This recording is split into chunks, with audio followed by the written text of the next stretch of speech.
this is Sarah from Teen Actors Lab, and this is video number 2 of the College Audition Monologue series.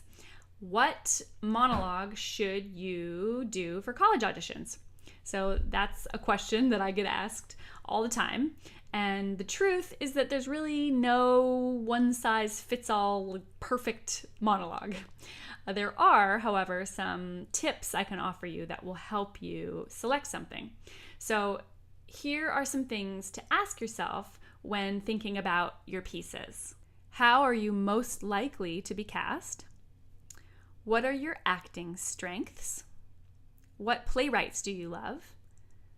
And what kind of stories are you most moved to tell? Your monologue should be from a published play. Don't use an unknown monologue found on the internet or one from a movie or one you wrote yourself. Make sure your monologue isn't overdone. You can avoid frustrating the panel with the same Christopher Durang piece they've already heard 6 times that day. Do your homework on this one. You can search online, ask teachers, coaches, directors that you trust.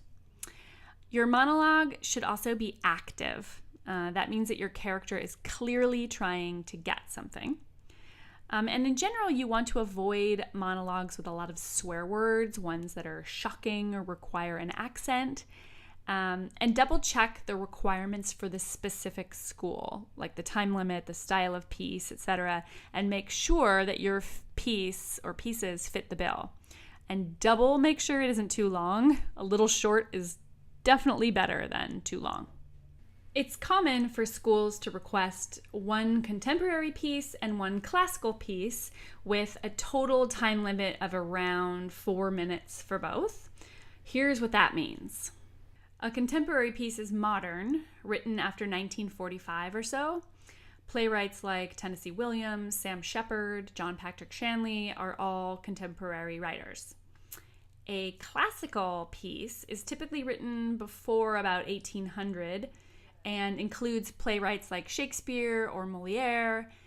There's a great list of playwrights posted on my blog, listed by nationality and year of birth. And there's also another pretty interesting classical female playwright list from the UK. That one might be fun to check out as well. Schools will often have different requirements or preferences, so it's a good idea to have at least 4 to 5 different monologues to cover your bases. Some schools prefer Shakespeare for classical, some would rather see something different. Sometimes a new piece will be requested for a callback, and sometimes they might even ask you for something different right on the spot. So it's a good idea to be prepared and have lots of options so you can be flexible. So where do you find these monologues?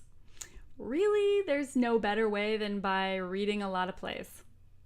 You can start with your libraries, your local libraries, do some research online about great plays and playwrights, and then go and hunt down their plays. If you can't find them there, check on Amazon.com. There's tons of plays available.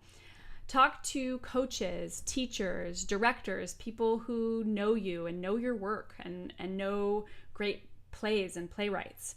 Check and see what's going on off-Broadway and off-Broadway and at regional theaters with good reputation. See what plays are being done, as long as they're not like crazy, hugely popular that are, knowing that those would be monologues that would be overdone.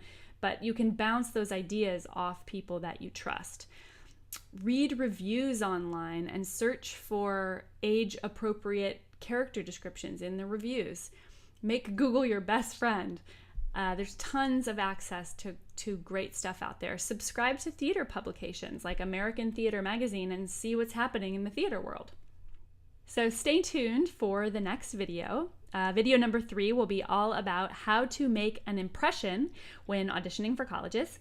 And thanks so much for watching video number 2 of the Teen Actors Lab video blog. I will see you guys next time.